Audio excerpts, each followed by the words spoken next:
तो हम लोग वहीं से स्टार्ट करेंगे जहाँ रुके थे। 26 क्वेश्चन तक हम लोगों ने कर लिया था और 27 क्वेश्चन से आगे करना है। आज हम लोग ज़्यादातर ये जो ख़त्म करेंगे और उसके बाद फिर आगे और भी बात करेंगे जहाँ पे ट्रांसलेशनल और रोटेशनल मोशन का कॉम्बिनेशन होता है। तो वहाँ पे जो कॉन्सेप्ट्स हैं उस पर एक बार थोड़ा और फोकस करेंगे। सो और इंस्टेंटेनियस एक्सिस ऑफ रोटेशन जो आई सेंटर कहा जाता है उसका कॉन्सेप्ट सीखेंगे। तो ये दो चीज़ें हैं जो करेंगे आज हम लोग। So a force F acts tangentially at the highest point of a sphere of mass m kept on a rough horizontal plane. तो एक स्फीयर है, उसके हाईएस्ट पॉइंट पे एक फोर्स लग रहा है ना। This is capital F which is acting. ठीक है, इस स्फीयर का मास m है, right. F acts tangentially at the highest point और स्फीयर का मास m है, kept on rough horizontal plane. If the sphere rolls without slipping, find the acceleration of the center of the। तो अच्छा, rough horizontal plane है यहाँ पे, है ना। तो रफ हॉरिजॉन्टल प्लेन और स्फीयर का रोलिंग जो हो रहा है, स्लिपिंग विदाउट स्लिपिंग हो रहा है। We have to find the acceleration of the sphere.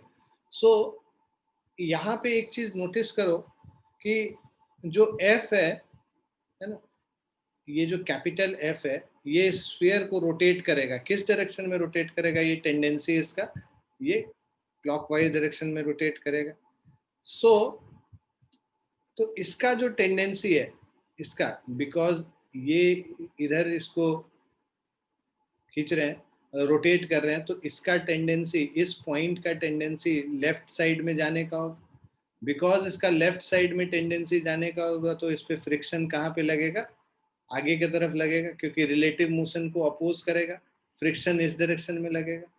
देखो तुम लोग इससे कंफ्यूज मत करना कि अगर कभी कभी देखो हम लोग ऐसा देखते हैं कि प्योर रोलिंग का केस है, यहाँ पे फोर्स लग रहा है, तो उस केस में फिर हम लोग क्या करते हैं, फ्रिक्शन जो है ना, इस पॉइंट के अबाउट हम लोग ले लेते हैं, राइट।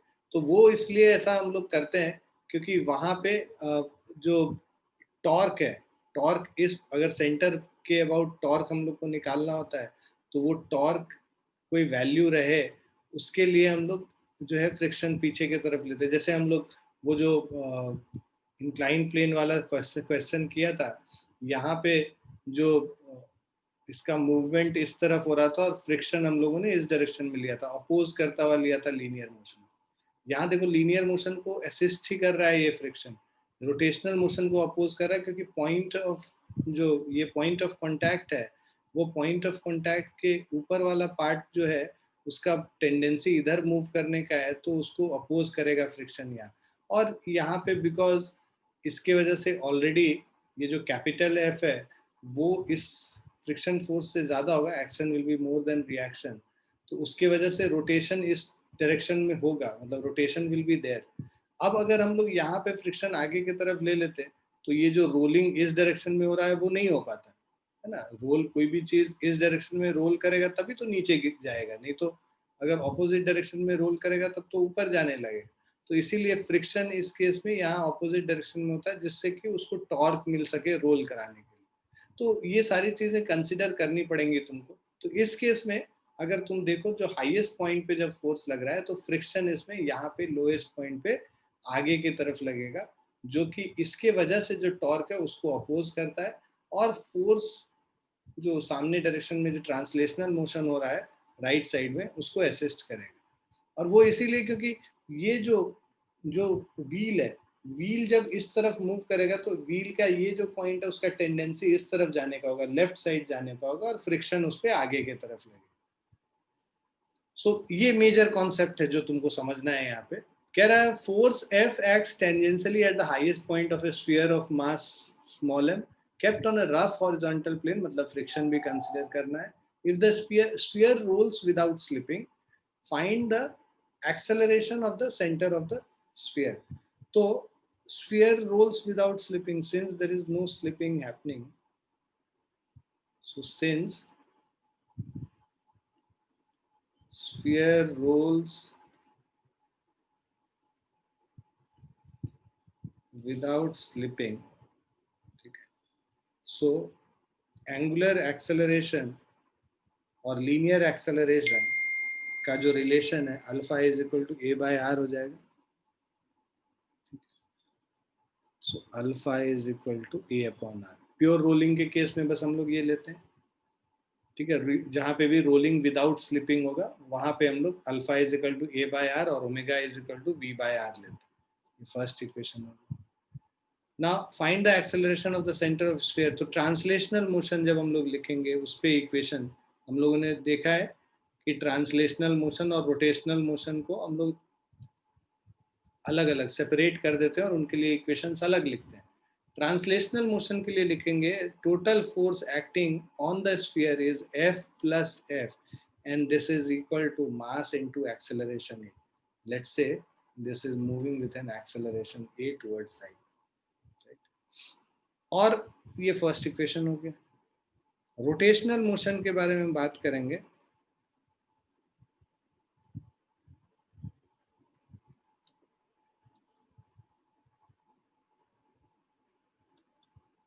सो रोटेशनल मोशन के बारे में बात करते हैं। सो इस पे जो टॉर्क लग रहा है anti clockwise direction, clockwise direction में एफ आर और एंटी क्लॉकवाइज डायरेक्शन में minus F are. So capital F R minus small F are, ये स्मॉल एफ क्या है, इसको इधर रोटेट कराना चाहेगा, कैपिटल एफ इसको इधर रोटेट कराना चाहेगा। Capital F R minus small F R, और इवेंचुअली ये रोटेट किधर कर रहा है, क्लॉकवाइज डायरेक्शन में, क्योंकि राइट साइड में मूव करेगा, रोल इधर ही करना पड़ेगा। So F R minus F R net torque is equal to, so to net external torque is equal to moment of inertia I into alpha. So Fr minus small fr is equal to I into alpha, right? I moment of inertia about center of mass हम लोग लेते हैं, तो moment of inertia about center of mass करोगे 2/5 mr square into alpha मतलब a by r. So capital F minus small f into r 2/5 mr square into a by r. ये cancel हुआ, r बच गया, ये आर और are भी cancel हो गया। सो इससे हमें आ जाएगा capital F minus small F is equal to 2/5 into m A.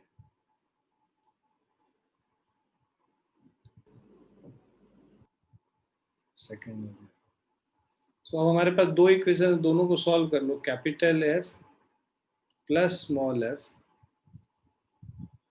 Is equal to m a, capital F minus small F 2/5 m A.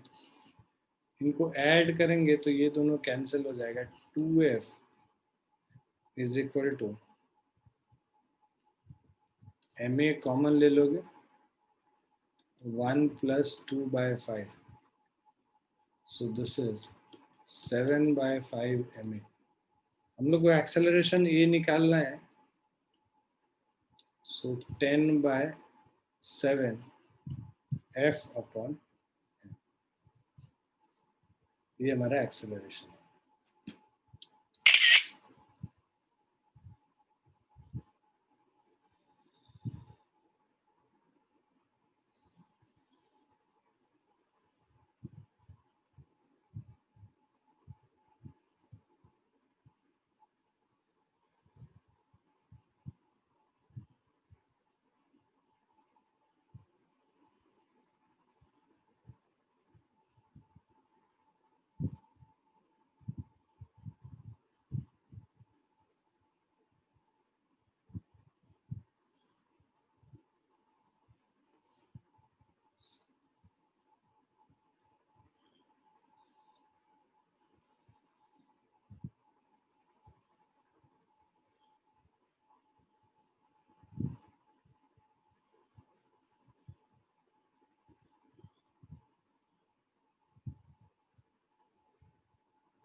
Clear है बच्चों?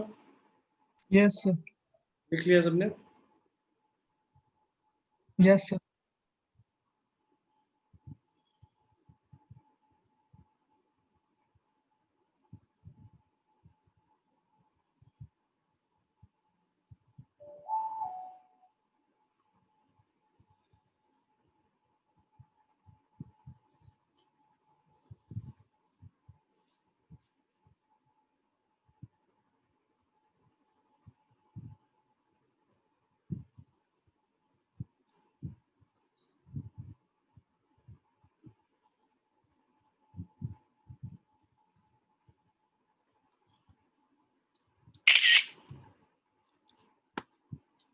नेक्स्ट क्वेश्चन है, A sphere of mass capital M and radius R. तो हम लोगों के पास एक sphere है capital M का और रेडियस R है, shown in the figure slips on a rough horizontal plane. तो इसमें स्लिपिंग हो रहा है, ठीक है। स्लिप कर रहा है मतलब प्योर रोलिंग का केस नहीं है, प्योर रोलिंग का केस नहीं है, मतलब v is equal to omega r नहीं होगा। At some instant it has translational velocity v naught. तो किसी इंस्टेंट पे इसका ट्रांसलेशनल वेलोसिटी v नॉट है एंड रोटेशनल वेलोसिटी मतलब omega is equal to v not by 2r, ठीक है ना। Find the translational velocity after the sphere starts pure rolling. तो अभी तो ट्रांसलेशनल वेलोसिटी नहीं है, बट बिकॉज ये रफ हॉरिजॉन्टल प्लेन पे मूव कर रहा है तो फ्रिक्शन क्या करेगा, धीरे धीरे तुम देखो ये v नॉट है और ये ओमेगा है, तो अगर एंगुलर वेलोसिटी इस पॉइंट का अगर हम लोग ए पॉइंट का देखते हैं वेलोसिटी, तो यहाँ पे जो लीनियर वेलोसिटी होगा, देखो v not linear velocity her point का सेम होगा, तो v नॉट तो यहाँ पे राइट साइड में, और ओमेगा आर अगर करोगे तो वो omega r v naught by 2 left side में, तो आगे का वेलोसिटी पीछे के वेलोसिटी से ज्यादा है, मतलब स्लिपिंग फॉरवर्ड डायरेक्शन में हो रहा है। मतलब कि अगर हम लोग ए पॉइंट को कंसिडर करेंगे, देखो ये मूव कर रहा है लीनियर वेलोसिटी v नॉट से, तो इस पॉइंट का भी ए पॉइंट का भी लीनियर वेलोसिटी तो v नॉट होगा, और एंगुलर वेलोसिटी जो है इसका सेंटर के एंगुलर वेलोसिटी हर पॉइंट का सेम होता है, तो इस पॉइंट का भी angular velocity v not by 2r होगा। तो यहाँ पे अगर लीनियर वेलोसिटी निकालना पड़ेगा तो linear velocity is equal to omega into r, मतलब v naught upon 2r into r करोगे, so which is equal to v naught upon 2 हो गया। तो इसके रोटेशन के वजह से यहाँ पे जो लीनियर वेलोसिटी होगा that will be equal to v not by 2 in backward direction, right. So v not by 2 backward direction और v नॉट फॉरवर्ड डायरेक्शन, मतलब फॉरवर्ड डायरेक्शन में वेलोसिटी ज्यादा है, सिंस तुम लिखोगे since v not is greater than omega r, है ना। Omega r क्या है, omega r is equal to v not by 2r into r which is equal to v not by 2। तो since v not is greater than omega r, hence forward slipping, इन सब के बारे में अभी हम लोग डिस्कस भी करेंगे, एक बार एक और क्वेश्चन कर लें और उसके बाद, hence there will be forward slipping of point A, ठीक है। हेंस फॉरवर्ड स्लिपिंग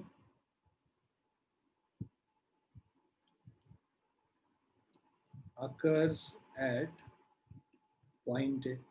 अब ए वाला पॉइंट फॉरवर्ड स्लिप कर रहा है तो उस पर फ्रिक्शन किधर लगेगा, पीछे की तरफ लगेगा, so friction force, hence friction force F acts in backward direction, और किसी टाइम t पे ये जो फ्रिक्शन फोर्स इसका वेलोसिटी कम करके इतना कम करेगा कि ये जो है ओमेगा के बराबर आ जाए, मतलब v जो वेलोसिटी v है वो ओमेगा r के बराबर हो जाए, तब प्योर रोलिंग स्टार्ट हो जाएगा। हमको उस टाइम का ट्रांसलेशनल वेलोसिटी निकालना है। क्वेश्चन समझ में आया सबको?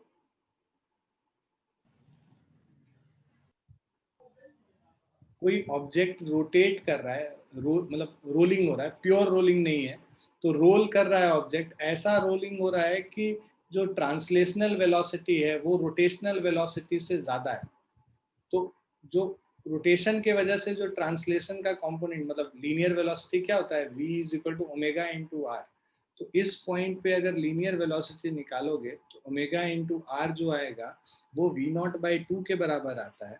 और लीनियर वेलोसिटी जो बिकॉज ऑफ ट्रांसलेशनल मोशन जो लीनियर वेलोसिटी है वो v नॉट है। तो आगे का स्पीड ज्यादा है एज कम्पेयर टू पीछे का स्पीड, तो वहां पे स्लिपिंग होगा। स्लिपिंग होगा, स्लिप किस डायरेक्शन में करेगा, आगे के डायरेक्शन में स्लिप करेगा, क्योंकि वेलोसिटी v नॉट जो है ये v नॉट बाई 2 से ज्यादा है। बिकॉज ये आगे के डायरेक्शन में स्लिप करेगा तो फ्रिक्शन इस पे पीछे के तरफ लगेगा। फ्रिक्शन पीछे लगने की वजह से धीरे धीरे ये वेलोसिटी v नॉट क्या है, रिड्यूस होगा। और एक मोमेंट ऑफ टाइम पे अगर इसका वेलोसिटी v हो गया और वो ओमेगा r के बराबर आ गया, तो इसका मतलब कि अब ये जो है प्योर रोलिंग स्टार्ट हो गया। और वो वेलोसिटी v जिस पे प्योर रोलिंग स्टार्ट होता है उसको हम लोग को वो ट्रांसलेशनल वेलोसिटी है। और वो ट्रांसलेशनल वेलोसिटी हम लोग को निकाल के बताना है जब प्योर रोलिंग स्टार्ट हो जाए। क्वेश्चन क्लियर हाँ सर। सभी को? अब आगे हम लोग करते हैं, ठीक है। सो जो फ्रिक्शन फोर्स है F is equal to mu into N, so this will be equal to mu mg, ठीक है। मास इसका कैपिटल M है, म्यू mg हो गया friction force. Now deceleration of sphere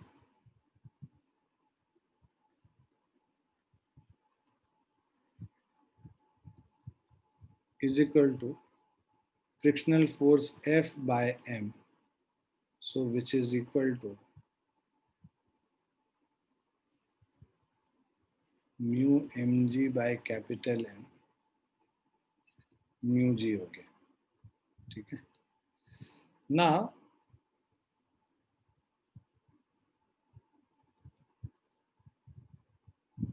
velocity at any time t, this will be equal to v naught minus at, v naught minus f by m into t। किसी भी time पे linear velocity हम लोग v naught minus f by m t कर सकते हैं ना।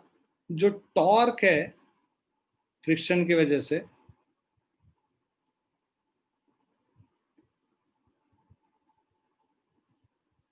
torque due to friction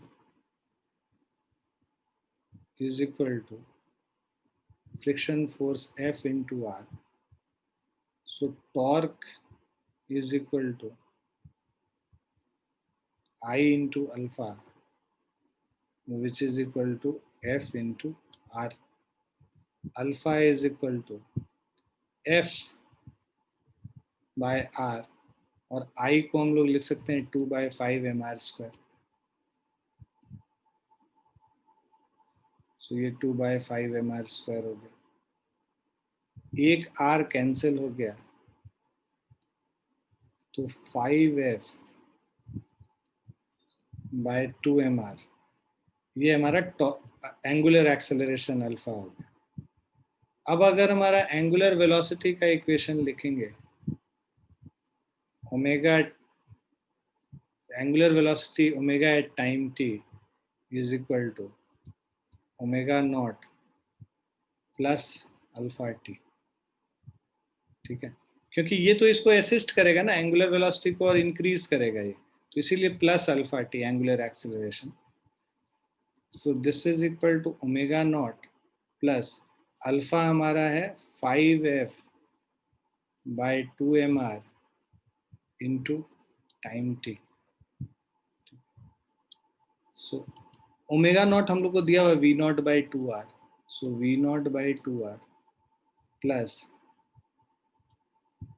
5f by 2mr t। यहां तक लिख लिया। अब प्योर रोलिंग कब स्टार्ट होगा? Pure rolling starts when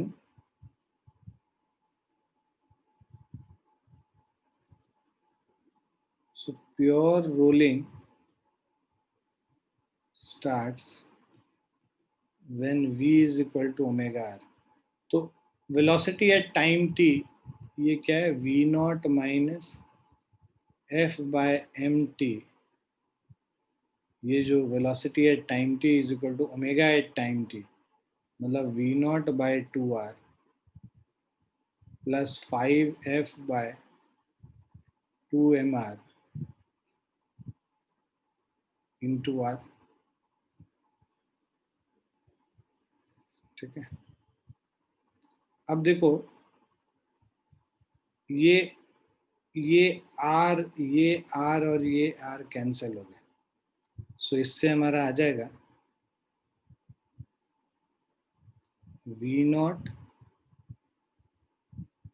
minus v naught by two is equal to f by m plus 5f by 2m. F by m plus 5f by 2m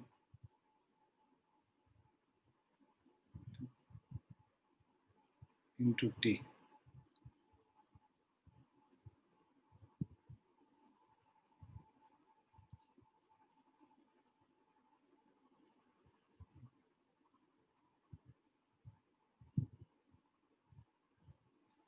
So this is equal to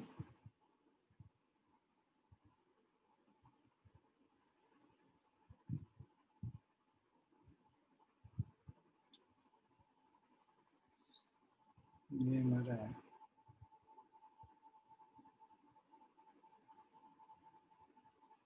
तो v not by two is equal to 2m कर लेंगे तो 7f by 2m into 2.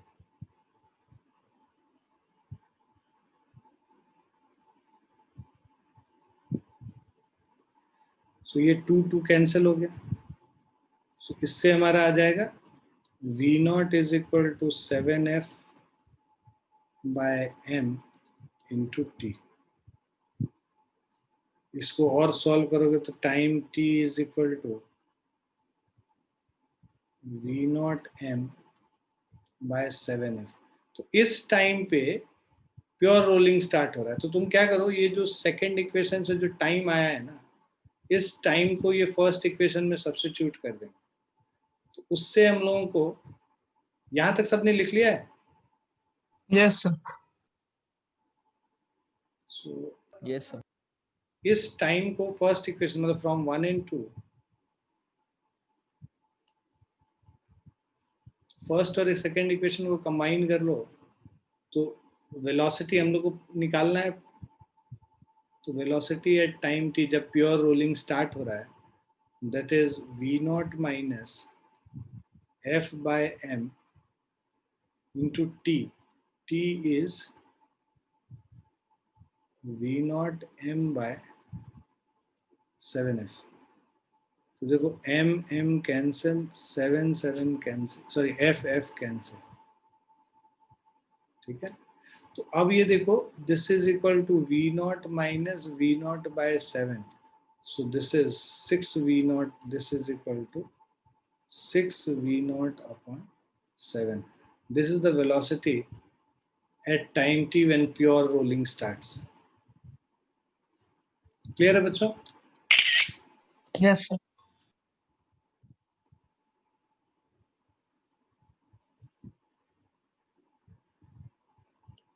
और एक इसको आसान तरीका भी है. ये तो डायनेमिक्स को सॉल्व करके हम लोगों ने निकाला. एक और आसान तरीका क्या है कि एंगुलर मोमेंटम कंजर्व करके हम लोग इसको सॉल्व कर सकते हैं.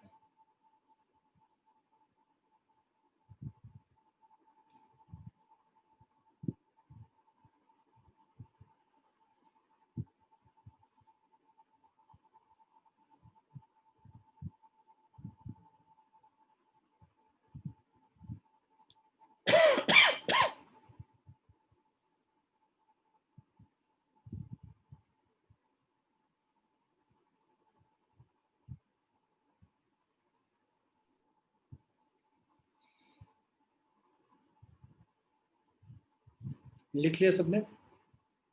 Yes, sir. Yes, sir. Yes, sir.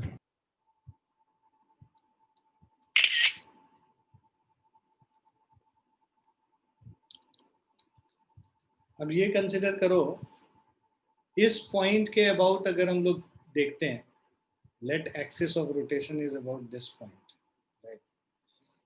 So let us consider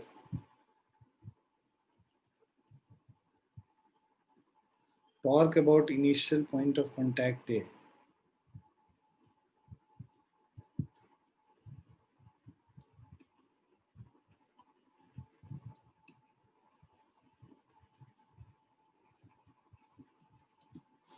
तो A पॉइंट के अबाउट अगर हम लोग टॉर्क कंसिडर करें, तो फ्रिक्शन फोर्स तो इधर से ही पास कर रहा है, तो फ्रिक्शन फोर्स बिकॉज इसी पॉइंट A से पास कर रहा है, torque due to friction force will be 0, ठीक है। नॉर्मल फोर्स, वेट, मतलब सारा चीज अगर तुम देखोगे, एक फ्रिक्शन फोर्स इधर लग रहा है, वेट इधर लग रहा है, और नॉर्मल रिएक्शन इधर लग रहा है, तो ये सारे फोर्सेस बिकॉज पॉइंट ए से ही पास कर रहे हैं, तो net torque about point A क्या हो जाएगा? 0 हो जाएगा। So since net torque about A is 0, hence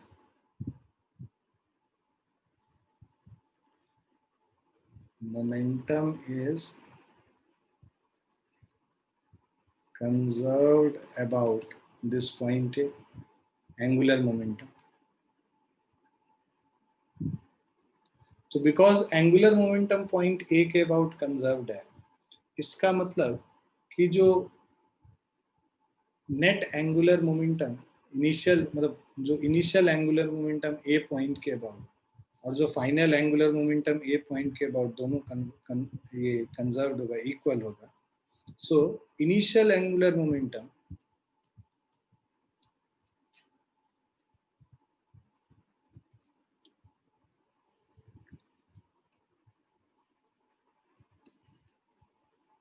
about A is equal to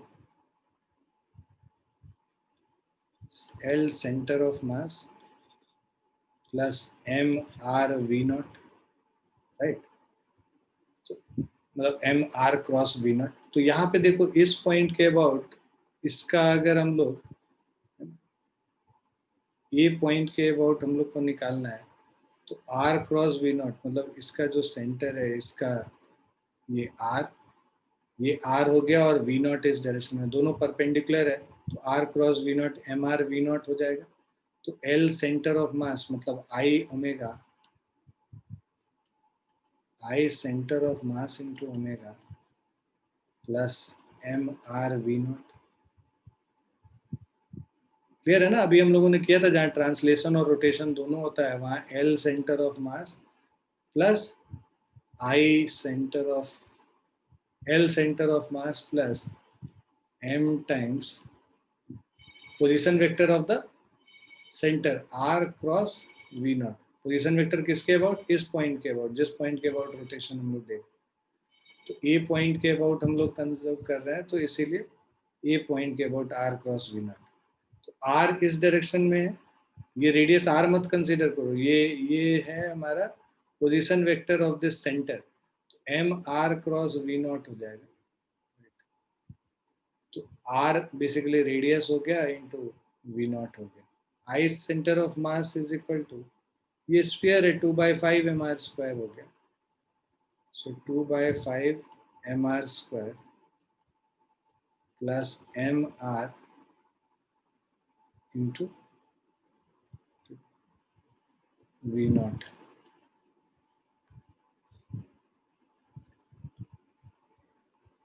omega जो होगा हमारा, ठीक है, ओमेगा इज इक्वल टू, यहाँ पे v naught बाई 2r दे रखा है, तो इसको हम लोग यूज करेंगे answer, into v naught by 2r plus mr into v naught।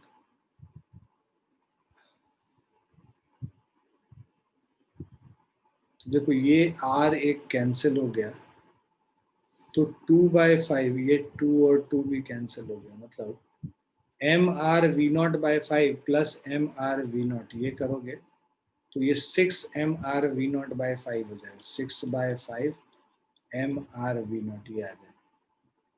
ये हमारा इनिशियल एंगुलर मोमेंटम है। फाइनल एंगुलर मोमेंटम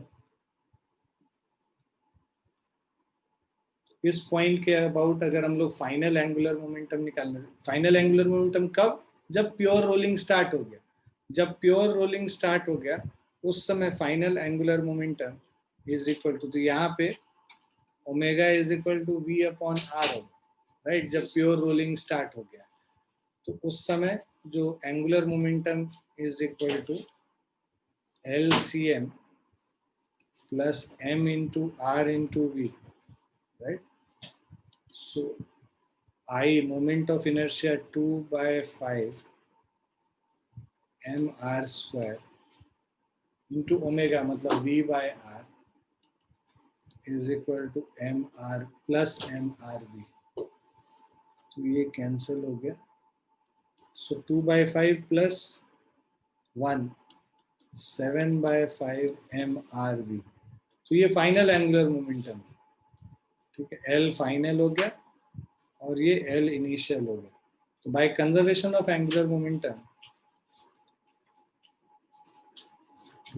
क्योंकि एंगुलर मोमेंटम कंजर्व रहेगा, तो by conservation of angular momentum हमारा जो इनिशियल एंगुलर मोमेंटम था वो था 6/5 mr/v0 और जो फाइनल हुआ वो 7/5 mr इंटू v हुआ।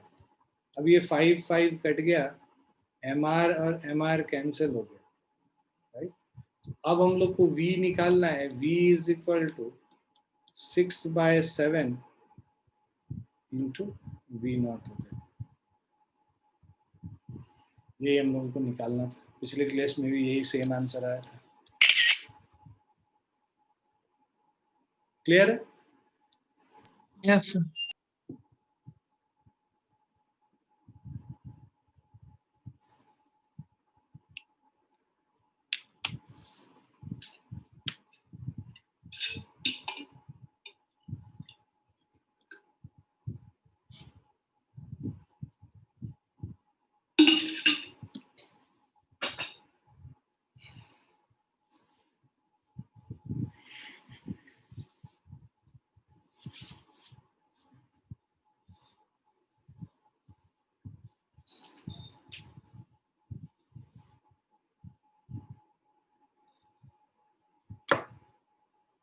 क्लियर है बच्चों? लिख लिया सबने?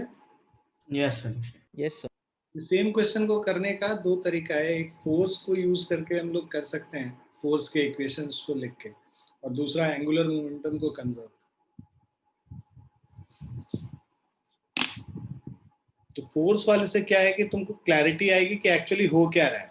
फ्रिक्शन क्या कर रहा है, फ्रिक्शन प्रोवाइड कर रहा है उसको एंगुलर एक्सेलरेशन, जिससे उसका एंगुलर वेलोसिटी इंक्रीज कर जा रहा है। पहले उसका एंगुलर वेलोसिटी, देखो सिचुएशन क्या है कि लीनियर वेलोसिटी v0 है और एंगुलर वेलोसिटी जो ओमेगा नॉट करोगे this is equal to v0/2r है।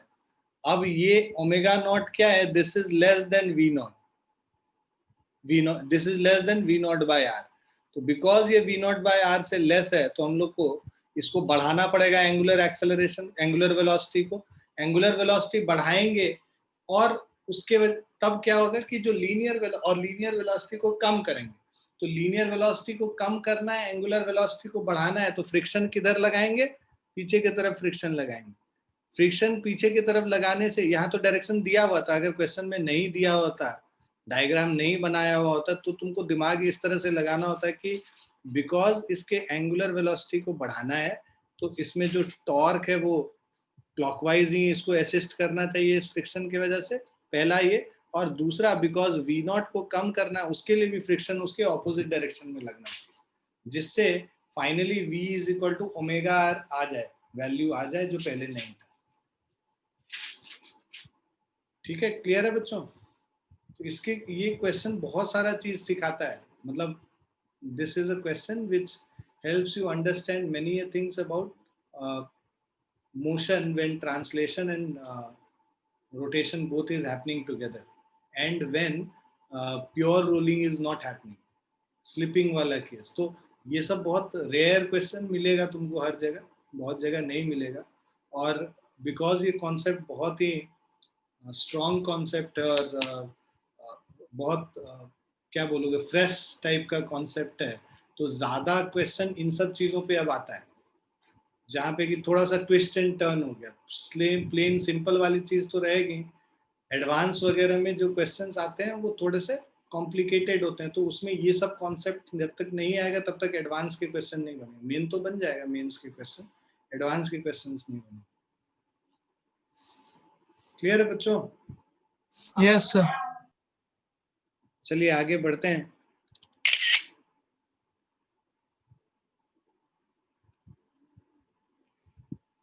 नेक्स्ट क्वेश्चन है A sphere shown in, ये भी काफी अच्छा क्वेश्चन है और ये क्वेश्चन काफी बार रिपीट हो चुका है, मतलब बहुत सारे बुक्स में तुमको एज इट इज मिलेंगे. डीसी पांडे उठा लो या जो भी किताब उठाओगे उसमें ये क्वेश्चन जरूर मिलेगा. तुम्हारे किसी भी पैकेज ले लो, फिटजी का पैकेज ले लो या जिसका भी पैकेज लोगे उसमें ये क्वेश्चन जरूर है. So sphere shown in figure lies on a rough plane when a particle of mass m, ठीक है, traveling at a speed v naught collides and sticks with it. ये v naught स्पीड से आया ये मास m और इसके साथ टकराया और टकराने के बाद ये इसके साथ स्टिक कर गया, मतलब यहीं पे रह गया, यहीं पे टकरा के इसके साथ ही ज्वाइंट होके रह गया. ठीक है, रेडियस r. ठीक है, और इसका मास m है, इसका mass small m. Now, if the line of motion of the particle is at a distance h above the plane, तो ये जो line of motion है ये h above the plane है, तो ये distance h है. तो अगर इसके सेंटर से देखोगे कितना ऊपर तक गया है तो ये डिस्टेंस अगर निकालोगे तो ये निकल के आ जाएगा h minus r. Total height h minus r, this is the distance, right. अब पहला question, find the linear speed of the combined system just after the collision. ठीक. दूसरा, angular speed of the system about the centre of the sphere just after the collision. The value of h for which the sphere starts pure rolling on the plane. तो किस height पे जाके टकराएगा क्योंकि sphere pure rolling start कर दे plane पे. Assume that the mass m of the sphere is large compared to mass m of the particle. मतलब capital M is much larger than the value of small m, right? So that, ये क्यों ऐसा मानते हैं? So that the center of the mass of the combined system is not appreciably shifted from the center of the sphere. तो because m very very greater than m है, so center of mass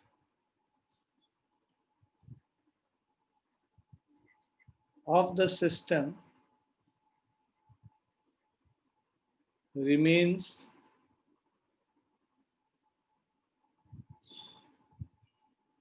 same as earlier. ठीक है, तो centre of mass change नहीं कर रहा है. ठीक है, अब हम लोग इसको सॉल्व करें अगर, तो पहला वाला तो इजी है. पहले फर्स्ट केस में take the particle and the sphere as system. Take the particle and sphere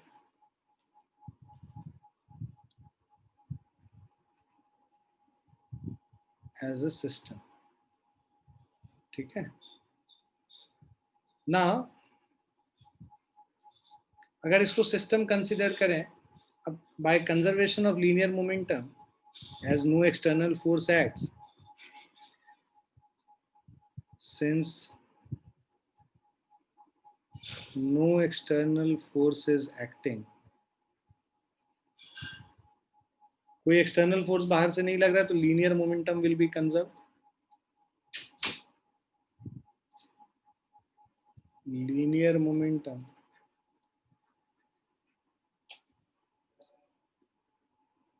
will be conserved.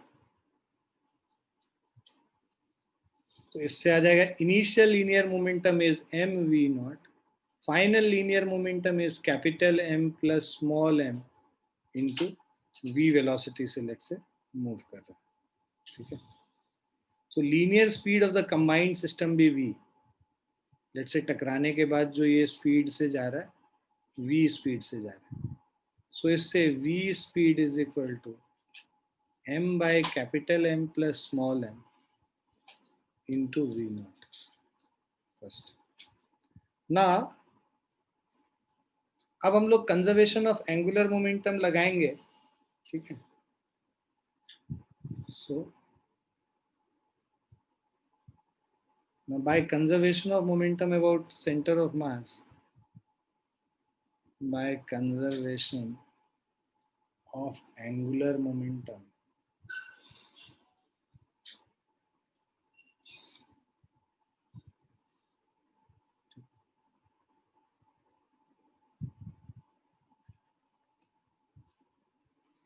about the center of mass,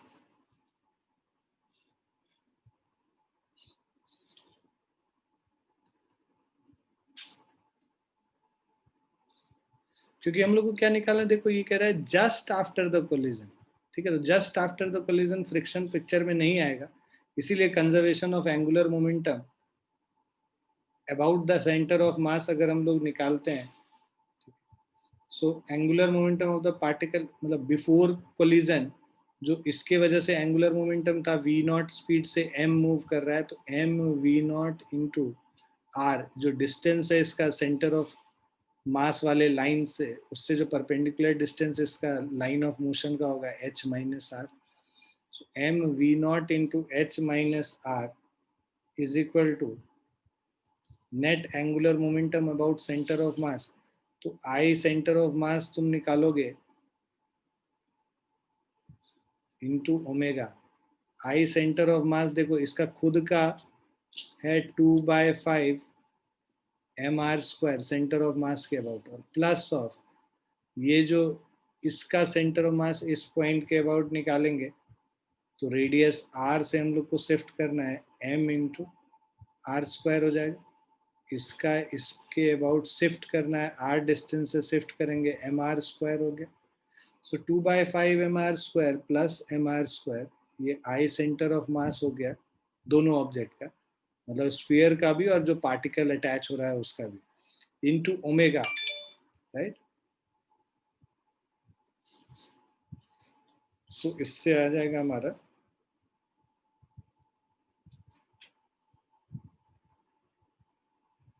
2 so this is m v naught h minus r 2/5 capital M plus small m into r square into omega हो गया. अब omega का value अगर निकालोगे, सो this is m v naught h minus r 2/5 m plus small m. So 2/5 m plus small m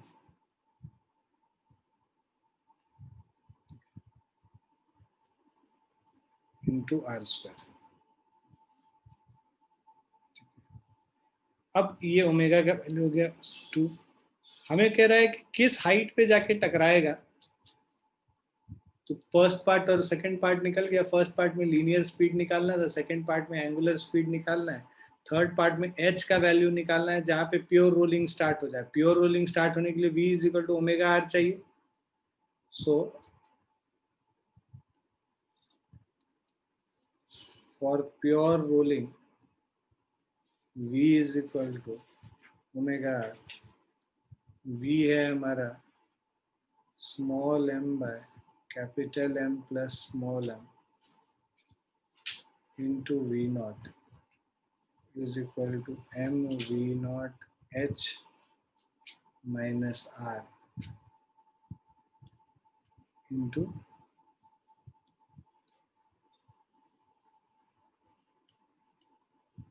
2/5 m plus small m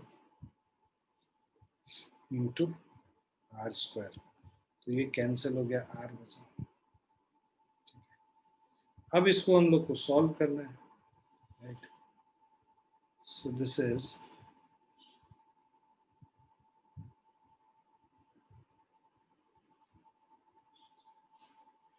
ये लिख लिया सबने, यहां तक लिख लिया। अब इसको रद्द करके मैं करूंगा, यहां तक लिख लो, उसके बाद हम लोग फिर से करते हैं, सॉल्व करते हैं इस इक्वेशन को। हो गया सर। बस एक सेकंड और बस। हाँ सर, हो गया। बाकियों का भी हो गया? Yes, sir. Yes, sir.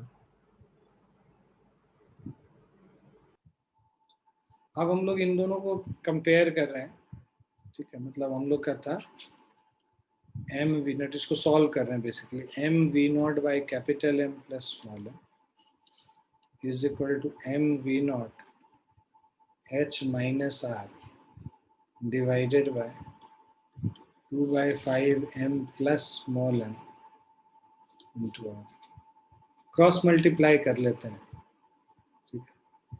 so, इससे हमारा एक तो वी नॉट कैंसिल हो जाएगा, राइट, और स्मॉल m भी कैंसिल हो जाएगा। अब क्रॉस मल्टीप्लाई करेंगे तो मतलब 2/5 capital M plus small m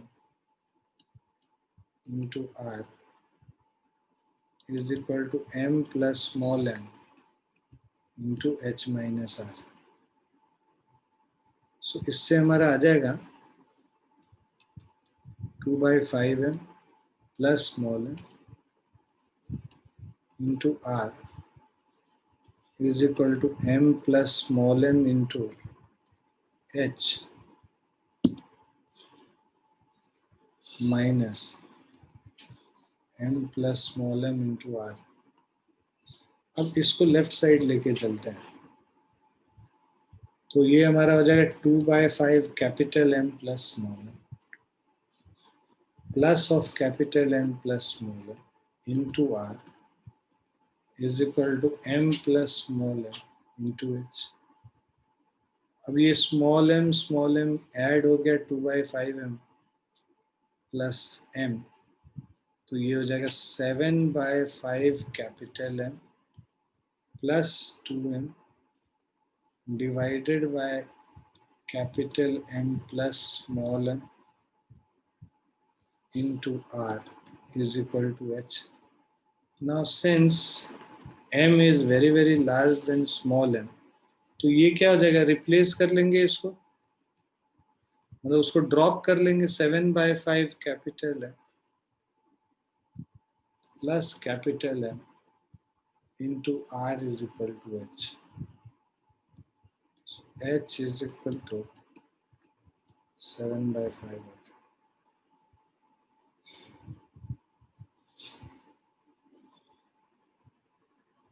clear है बच्चों? यस।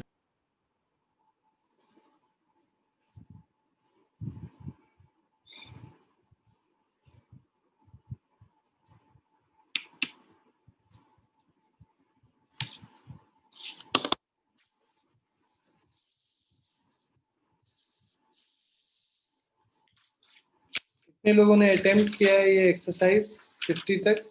अमृत, कौन कौन से डाउट्स थे तुम्हारे? एक मिनट में खोल लेता हूँ।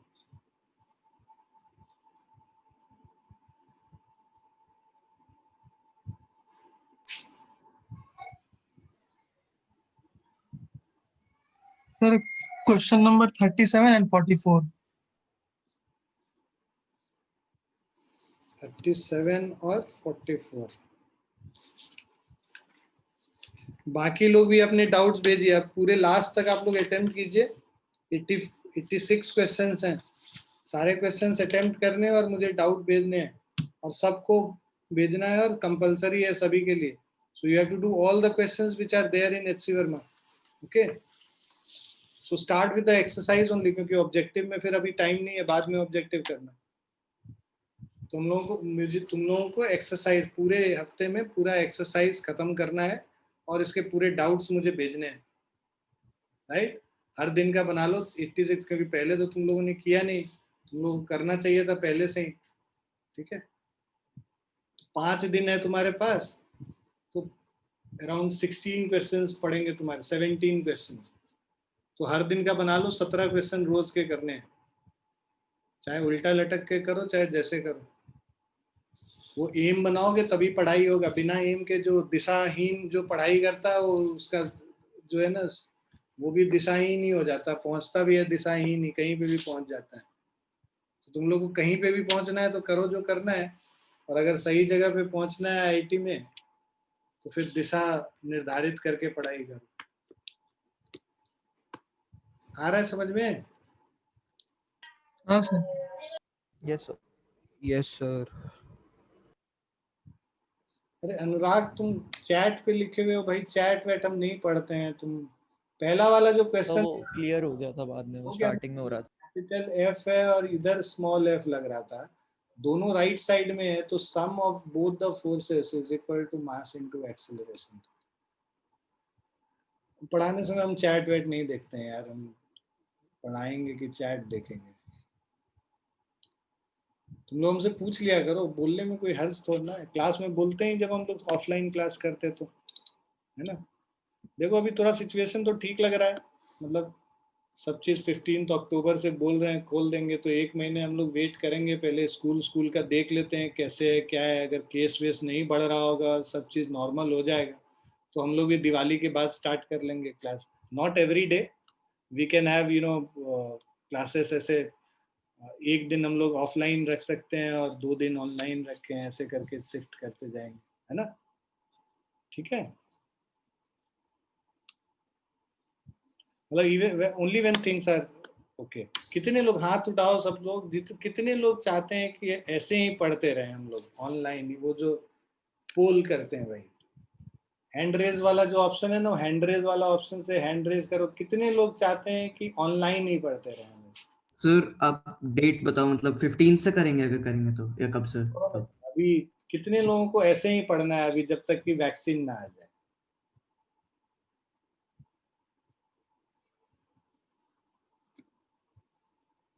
कितने लोग ऑनलाइन पढ़ना चाहते हैं जब तक वैक्सीन ना आ जाए?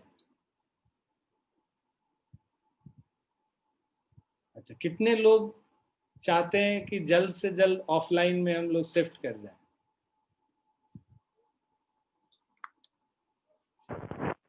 अरे कुछ बच्चे तो मतलब किसी में भी हाथ सर सर हाथ मैं ऑनलाइन वाली चीज के लिए था, मुझे वो रिएक्शंस नहीं मिल रहे थे पहले. हाँ सर, अभी ऑनलाइन सर, अभी बाहर जाना ठीक नहीं है, अभी. अच्छा, इसलिए अभी ऑफलाइन में कितने लोग हाथ खड़े कर रहे हैं? एक वेदांश ने खड़ा किया, और चलो वेदांश हाथ हैंड हैंड डाउन कर लो, लोअर योर हैंड. ठीक है, अब मुझे बताओ कि कितने लोग ऑनलाइन पढ़ना चाहते हैं अभी. चलो 1 महीने की बात करते हैं, दिवाली तक.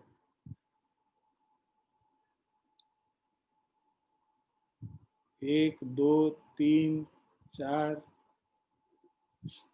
अरे ऑनलाइन, अमृत राज और मेघा, तुम लोग तो ऐसे भी ऑनलाइन हो, सिर्फ फटाफट ऑनलाइन वाले में क्लिक करो. हाँ, बहुत बढ़िया. और दिव्यांशी पढ़ना ही नहीं चाहती है मेरे से. नहीं सर, ऐसा नहीं है, मैं काफी न्यूट्रल हूँ इस चीज के लिए. मुझे नहीं पता वो ऑनलाइन चाहती है या फिर ऑफलाइन. चलो बहुत बढ़िया. तो मतलब हम लोग ऑनलाइन ही कर रहे हैं. मेरा भी मन, मतलब अगर वीटो पावर दिया जाए तो मेरा भी मन है कि हम ऑनलाइन ही पढ़ाएं. ठीक है, I don't want to risk lives of people. Madhav भैया हाथ नीचे कर लीजिए. आई ऑल्सो वांट कि पीपल शुड, अभी मतलब we should wait and see how how things are happening. एक दिन के ट्रेंड पे या एक हफ्ते के ट्रेंड पे ना जाए, थोड़ा वेट एंड वॉच वाला सिनेरियो रखें. जब सब ठीक हो जाएगा तब फिर मिल लेंगे. बाकी टाइम हम लोग ऑनलाइन पढ़ते रहें जैसे पढ़ रहे हैं. आगे का तो पता नहीं है अभी। ठीक है बच्चों, चलो आगे बढ़ते हैं हम लोग।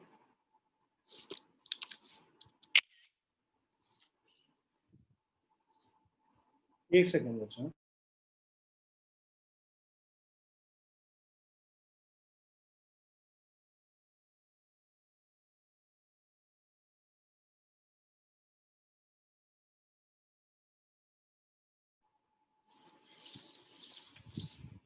तो देखो ये एक क्वेश्चन था जहाँ पे कि हम लोग एंगुलर मोमेंटम जब निकाल रहे थे एक ऐसे पार्टिकल का जिसमें लीनियर वेलोसिटी भी है और एंगुलर वेलोसिटी भी है, दोनों चीज है, तो उस केस में हम लोग निकाल रहे थे। मैं ये अच्छा मुझे एक एग्जाम्पल दिखा था इसलिए मैंने इसको इंक्लूड किया है। सो ये वो सिनेरियो है when translation plus rotation both is happening. So जो translation plus rotation both is happening, क्या कह रहा है, circular disc of mass m and radius r। ठीक है, सर्कुलर डिस्क है, इसका मास m है, रेडियस r है, is set into motion on a horizontal floor with a linear speed v। Okay, linear speed इसका v है, right, in the forward direction and an angular speed omega is equal to v by r। Angular speed v by r, तो भाई angular speed v by r है, मतलब pure rolling का case है ना, in clockwise direction as shown in figure. Find the magnitude of total angular momentum of the disk about bottom most point O of the disk। किस point के about? O point के about हम लोग को total angular momentum निकालना है। सो हमें पता है total angular momentum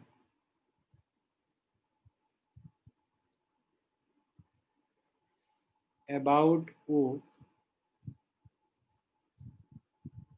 L is equal to L centre of mass के अबाउट, रोटेशन की वजह से L सेंटर ऑफ मास के about I centre of mass into omega होता है, और उसके अलावा मास M इंटू इसका जो पोजीशन वेक्टर है R not cross V not. अब V नॉट तो यहाँ पे V ही है, राइट, तो इसको हम लोग ये लिख लो। अब देखो, चलो फॉर्मूला पहले लिखते हैं, ये लिख लेते हैं। अब हमें पता है कि what is given is v not is equal to v, और जो r नॉट है इसका पोजीशन वेक्टर, मतलब इसका सेंटर ऑफ मास का पोजीशन ऑफ वेक्टर कहाँ से, जिस पॉइंट के अबाउट एंगुलर मोमेंटम निकालना है, हम लोग को एंगुलर मोमेंटम o पॉइंट के अबाउट निकालना है, तो इसका position vector, so r not is basically position vector of center of mass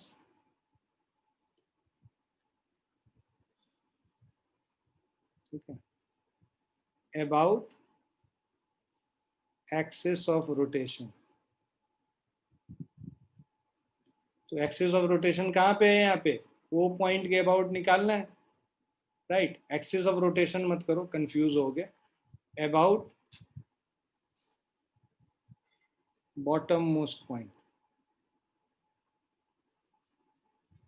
जिस भी पॉइंट के अबाउट एंगुलर मोमेंटम निकालना है, about the point at which angular momentum has been asked to find out, तो has been asked to find। तो यहाँ पे bottom most point के about it has been asked to find it. तो हम लोग क्या करेंगे, आर नॉट, अब देखो ये जो आर नॉट है, ठीक है, और वी है, ये दोनों के बीच में एंगल कितना है, 90 डिग्री। तो आर नॉट क्रॉस वी करोगे तो r naught v sine 90 degree हो जाएगा। सो LCM मतलब I centre of mass into omega plus M r naught V into sine 90 degree, sine 91 होता है क्योंकि आर नॉट और V परपेंडिकुलर है, since r naught is perpendicular to V। So जो moment of inertia I centre of mass के about अगर disc का निकालते हैं mr²/2 निकलता है। So this will be equal to half mr² into omega, ठीक है, omega is equal to V by r plus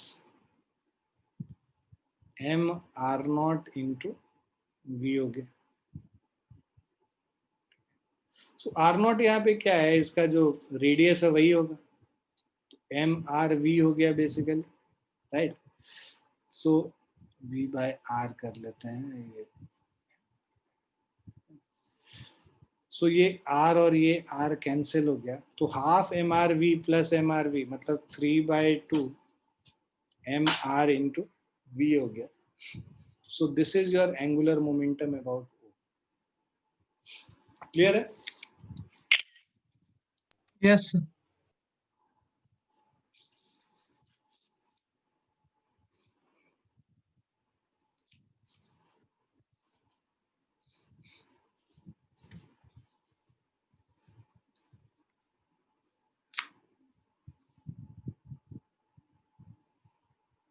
लिख लिया बच्चों? Yes, sir. Yes, sir. देखो जस्ट रिफ्रेश कर लेते हैं, ये सब मैंने ऑलरेडी तुम्हें बताया है, just to refresh it. Combined translational and rotational motion of a rigid body में कह रहा है this is the most complex motion of the rigid body, but this can be simplified by splitting this motion into following two parts. दो part में हम लोग को motion को स्प्लिट कर लेना चाहिए हमेशा। पहला है प्योर ट्रांसलेशनल मोशन, ये हम लोग ऑलरेडी बात किए हुए हैं, pure translation motion with velocity v and acceleration a of centre of मास। दूसरा pure rotational motion about an axis passing through the center of mass with angular velocity omega and angular acceleration alpha. As we have discussed earlier also, different particles of the rigid body in this type of motion has different linear velocities and linear acceleration. So now the question is how to find linear velocity and linear acceleration of a general particle P on a rigid body. तो ये देखो काफी interesting चीज है। अगर हम लोग को let's say method of finding linear velocity of a general particle p, कोई पार्टिकल p है इस रिजिड बॉडी पे, इसका हम लोगों को लीनियर वेलोसिटी निकालना है। तो हमें पता है suppose linear velocity v of centre of mass, तो जो सेंटर ऑफ मास का लीनियर वेलोसिटी है v है, and angular velocity omega of the rigid body, जो इसका इस पूरे का जो रिजिड बॉडी का जो एंगुलर वेलोसिटी है वो ओमेगा है, राइट। तो हमें पता है रिजिड बॉडी का एंगुलर वेलोसिटी ओमेगा, मतलब जितने भी पार्टिकल उस रिजिड बॉडी पे हैं हर पार्टिकल का एंगुलर वेलोसिटी ओमेगा होगा। So we wish to find the linear velocity of general particle p at point r। तो यहाँ पे जो पॉइंट p है इसका हम लोग को लीनियर वेलोसिटी निकालना है, ठीक है, at a distance r from c। तो ये जो पॉइंट p है इसका डिस्टेंस c से इसका डिस्टेंस स्मॉल r है। वी नो दैट, हमें पता है कि velocity of p with respect to c निकालना होगा, मतलब सेंटर के अबाउट वेलोसिटी ऑफ p निकालना है। तो रिलेटिव वेलोसिटी क्या होता है, vp माइनस vc होता है, और माइनस vc को इस तरफ लेके चले जाएंगे तो velocity of the particle p will be equal to velocity of c centre of mass plus velocity of p with respect to c। ये पॉइंट क्लियर है? हाँ सर। समझ में आ रहा है ना? Relative velocity of p with respect to c is velocity of p minus velocity of c। जो रिलेटिव वेलोसिटी का नॉर्मल फॉर्मूला होता है va भी हम लोगों ने किया है, va माइनस vb होता है, माइनस vc को इस तरफ लेके चले जा रहे हैं तो velocity of p with respect to c plus of velocity of c is velocity of p, मतलब velocity of the particle p is velocity of center of mass c plus velocity of particle p with respect to center of mass. That's what is written here. So or absolute velocity of p is the vector sum of velocity of c and velocity of p with respect to c. तो किसी भी particle का absolute velocity कैसे निकालते हैं, उसके centre of mass का velocity में velocity of particle p with respect to c हम लोग निकालते हैं। Velocity of centre of mass यहाँ पे क्या दे रखा है, v दे रखा है, and motion of p with respect to c is a circle. p c के रेस्पेक्ट में कैसे मूव कर रहा है, सर्कुलर मोशन में मूव करेगा। इस पॉइंट के अबाउट इस पार्टिकल का रिजिड बॉडी में जो पार्टिकल है ये अगर रोटेशनल मोशन होगा तो इसका सर्कुलर मोशन होगा इसके रेस्पेक्ट में। So in circular motion velocity of the particle is r omega, है ना। इसका पार्टिकल का वेलोसिटी मतलब velocity of particle with respect to c निकालोगे तो velocity of p with respect to c is equal to r omega होता है। ठीक है. So VPC is R omega in the tangential direction. तो जो इसका जो velocity of P with respect to C होगा वो टेंजेंशियल डायरेक्शन में R ओमेगा होगा. और जो इसका जो लीनियर वेलोसिटी है सेंटर ऑफ मास का, तो हर पार्टिकल जो उसके रिजिड बॉडी में होगा उसका लीनियर वेलोसिटी V होगा. हम लोग को क्या निकालना है, ये जो लीनियर वेलोसिटी V है इस पार्टिकल का और जो एंगुलर वेलोसिटी की वजह से जो वेलोसिटी है R ओमेगा टेंजेंशियल डायरेक्शन में, इन दोनों का जो रिजल्टेंट होगा वो रिजल्टेंट इसका नेट वेलोसिटी VP होगा. So the net velocity of the particle P is the vector sum of this velocity V and R omega. तो V और R ओमेगा का वेक्टर सम हम निकालेंगे फॉर डिफरेंट पार्टिकल्स. देखो value of V and omega is same. V जो है और omega हर particle के लिए सेम होगा, लेकिन चेंज क्या करेगा, R चेंज करेगा. तो R के चेंज करने की वजह से हर पॉइंट पे जो VP है वो चेंज करता जाएगा, वेलोसिटी ऑफ द पार्टिकल अलग अलग होगा. So that this is the reason why different particles have different linear velocities. क्यों? क्योंकि देखो यहाँ पे तो लीनियर वेलोसिटी ये VP हो गया, मान लो यहाँ पे निकालना होता है, इस पॉइंट पे Q पॉइंट पे निकालना होता है. Q पॉइंट पे इसके वजह से जो वेलोसिटी है वो VQ इस डायरेक्शन में हो गया, और जो ये जो V है वो इस डायरेक्शन में हो गया. इस V और VQ का जो नेट है वो हम लोग निकालेंगे, मतलब वेक्टर सम निकालेंगे, तो that will be in this direction. तो हर पार्टिकल का जो बेसिकली फाइनल जो नेट वेलोसिटी है दैट विल बी डिफरेंट. यहाँ पे अलग, कहीं और पे अलग, कहीं और पे अलग, और इस तरीके से. क्लियर है ये concept? Yes sir. Yes, sir.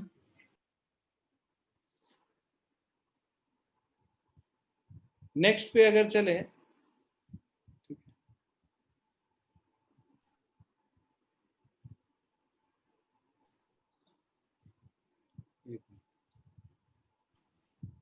एक गायब हो गया.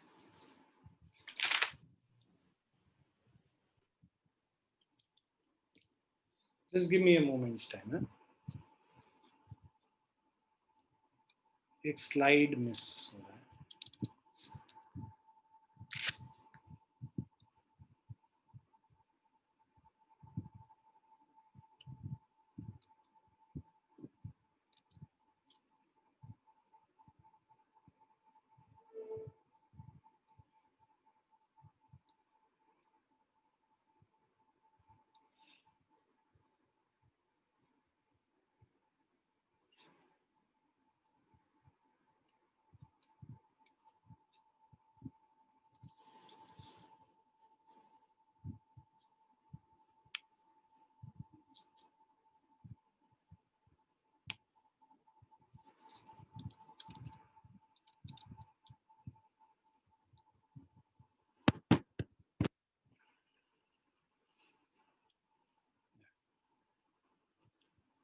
अब हम लोग method of finding acceleration of a general particle, अगर हम लोग देखते हैं किसी भी जनरल पार्टिकल का एक्सेलरेशन कैसे निकालेंगे, तो इसके लिए suppose linear acceleration A of centre of mass, angular velocity omega.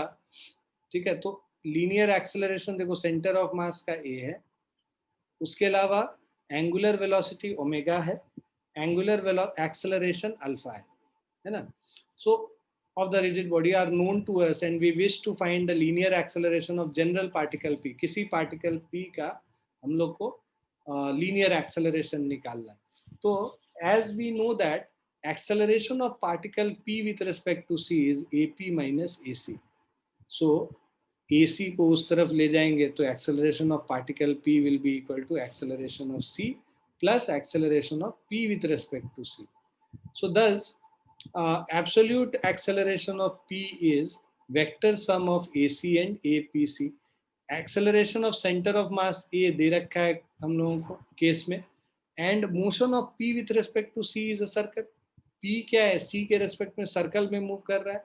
So in circular motion acceleration of a particle has two component. तो ये जो acceleration है सर्कुलर मोशन में इसके दो कंपोनेंट होते हैं, एक टेंजेंशियल कंपोनेंट और रेडियल कंपोनेंट. टेंजेंशियल एक्सेलरेशन और रेडियल एक्सेलरेशन. रेडियल एक्सेलरेशन क्या है, सेंट्रीपिटल एक्सेलरेशन जिसको हम कहते हैं, और टेंजेंशियल एक्सेलरेशन क्या होता है, अल्फा आर होता है. तो टेंजेंशियल एक्सेलरेशन अल्फा आर हो जाएगा, क्योंकि इसका एंगुलर एक्सेलरेशन इस पूरे रिजिड बॉडी का अल्फा दे रखा है, ये अल्फा दे रखा है, तो alpha into R tangential acceleration हो जाएगा। जो सेंटर ऑफ मास का एक्सेलरेशन है A C is equal to A, ये दे रखा है 1, 2, और तीसरा दिस कंपोनेंट इज ये जो tangential acceleration is tangential in the direction of linear velocity, so if omega is increasing and in opposite direction of omega if omega is decreasing. Now अगर ये कह रहा है कि ये जो टेंजेंशियल एक्सेलरेशन है ये इसी डायरेक्शन में होगा जिधर एंगुलर वेलोसिटी, अगर वो एंगुलर वेलोसिटी बढ़ रहा है, अदरवाइज ये ऑपोजिट डायरेक्शन में होगा अगर एंगुलर वेलोसिटी कम हो रहा है। Further this component is zero if omega is constant.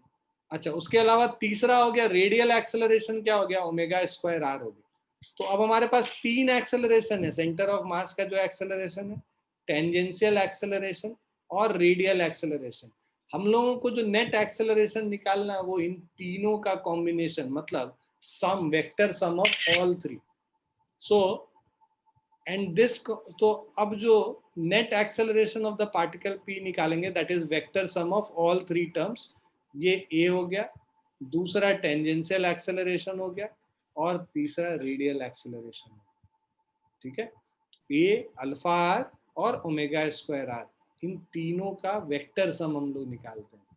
For different particles value of A omega alpha R same. A omega alpha तो सबके लिए सेम होगा, चेंज क्या करेगा, आर चेंज करेगा। तो आर के चेंज करने से अल्फा आर और ओमेगा स्क्वायर आर ये दोनों वेरी करता है ना, तो इन दोनों का डायरेक्शन डिफर करेगा। This is the reason why different particles have different linear acceleration. Clear है बच्चों? Yes sir. काइनेटिक एनर्जी ये ऑलरेडी हम लोग देख ही चुके हैं। अगर कंबाइंड ट्रांसलेशनल और रोटेशनल मोशन होता है तो जो ट्रांसलेशनल मोशन है उसकी वजह से half mv square centre of mass का plus half I centre of mass into omega square. तो रोटेशन की वजह से जो काइनेटिक एनर्जी है और लीनियर मोशन की वजह से जो काइनेटिक एनर्जी है, दोनों को ऐड कर देंगे तो टोटल काइनेटिक एनर्जी निकल जाएगा ऐसे ऑब्जेक्ट का जिसमें कि ट्रांसलेशनल और रोटेशनल मोशन दोनों हो रहा है। क्लियर है बच्चों? Yes, sir.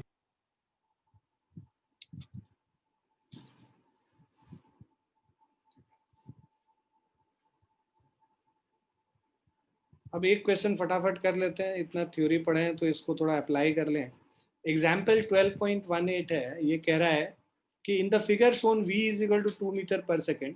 तो ये देखो वेलोसिटी ये जो है इसका 2 मीटर पर सेकेंड है सेंटर ऑफ मास का, ओमेगा 5 रेडियन पर सेकेंड और cp का वैल्यू 1 मीटर, ये 1 metre. In terms of I and J find the linear velocity of particle p। हम लोग को पता है लीनियर वेलोसिटी क्या होगा, ये इस पार्टिकल p का r ओमेगा और v का जो वेक्टर सम होगा वो लीनियर वेलोसिटी होगा। v को अगर हम लोग वेक्टरली लिखेंगे तो वो क्या हो जाएगा, 2i हो जाएगा, क्योंकि x एक्सिस के अलोंग ये मूव कर रहा है। उसके अलावा ये 37 डिग्री है, राइट, इसको एक्सटेंड कर दो यहाँ तक, मान लो ये 37 है, ये 90 है, ये 53 है, तो ये भी 53 होगा। क्लियर है? ये 53 कैसे हुआ, है ना। अब इसके दो कंपोनेंट sir. होंगे, ये जो r ओमेगा है इसके दो कंपोनेंट होंगे, तो v is equal to 2i हो गया, राइट, एक इसका, और उसके अलावा जो r ओमेगा है उसको हम लोग दो कंपोनेंट में लिखते हैं r ओमेगा को। तो हम लोग ये कह रहे थे कि वेलोसिटी v और r ओमेगा का हम लोग को वेक्टर सम करना है। So velocity of the particle p is equal to velocity of c plus velocity of p with respect to c.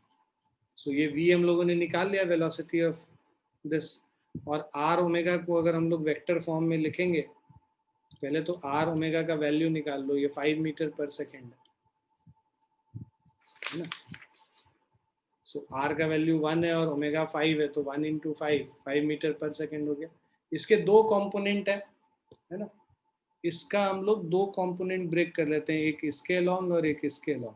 तो r ओमेगा को अगर हम लोग वेक्टरली लिखेंगे, मतलब vpc को जो हम लोग लिखेंगे, so this is equal to 5 cos 53 degree i minus 5 sin 53 j। Minus इसीलिए क्योंकि ये नेगेटिव y एक्सिस के अलोंग, राइट हम लोग एक्स एक्सिस इधर पॉजिटिव और वाई ऊपर पॉजिटिव ले रहे हैं, नीचे है इसीलिए नेगेटिव। cos 53 डिग्री हमारा 3/5 होगा, तो 5 इंटू 3/5 आई माइनस 5 इंटू साइन 53 अगर हम लोग लेते हैं तो sign 53 is equal to 4/5j। ये कैंसिल हो गया, ये कैंसिल हो गया, so this is equal to 3i minus of 4j, right. तो 3i माइनस 4j और ये हमारा 2i, दोनों को ऐड कर दो हम लोग, ठीक।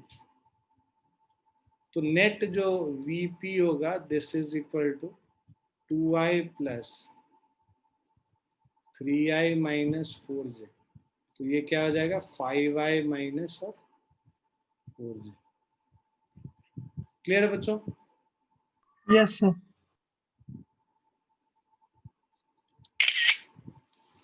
चलो विल स्टॉप हियर, इसके आगे हम लोग नेक्स्ट क्लास में करेंगे, राइट। अभी तुम लोग के पास अच्छा खासा काम है, HC वर्मा को पूरा निपटाओ एकदम बढ़िया से, एकदम कमांड हो जाना चाहिए, है ना। अगर जो जिन लोगों ने अभी वाला कर लिया है, पीछे वाला बचा है तो पीछे वाला करें। वैसे मुझे नहीं लगता है किसी ने किया है, तो इसीलिए अभी जो है रोटेशन करके रोटेशन को खत्म करो। पीछे शुरू मत कर देना कि भाई ABCD से पढ़ेंगे तब XYZ पे हम लोग पहुंचेंगे, अभी से चालू करो। अगर पीछे का नहीं हुआ उसको बाद में कवर करना, अभी का अगर हम लोग रोटेशन बात कर रहे हैं तो रोटेशन तुम्हारा खत्म हो जाना चाहिए। क्लियर है? और एक एक क्वेश्चन चाहिए हमको बना हुआ, और उसके PDFs चाहिए मुझे देखने के लिए कि कहाँ पे बनाया। आ रहा समझ में? Yes, sir. Yes, Yes, sir. sir.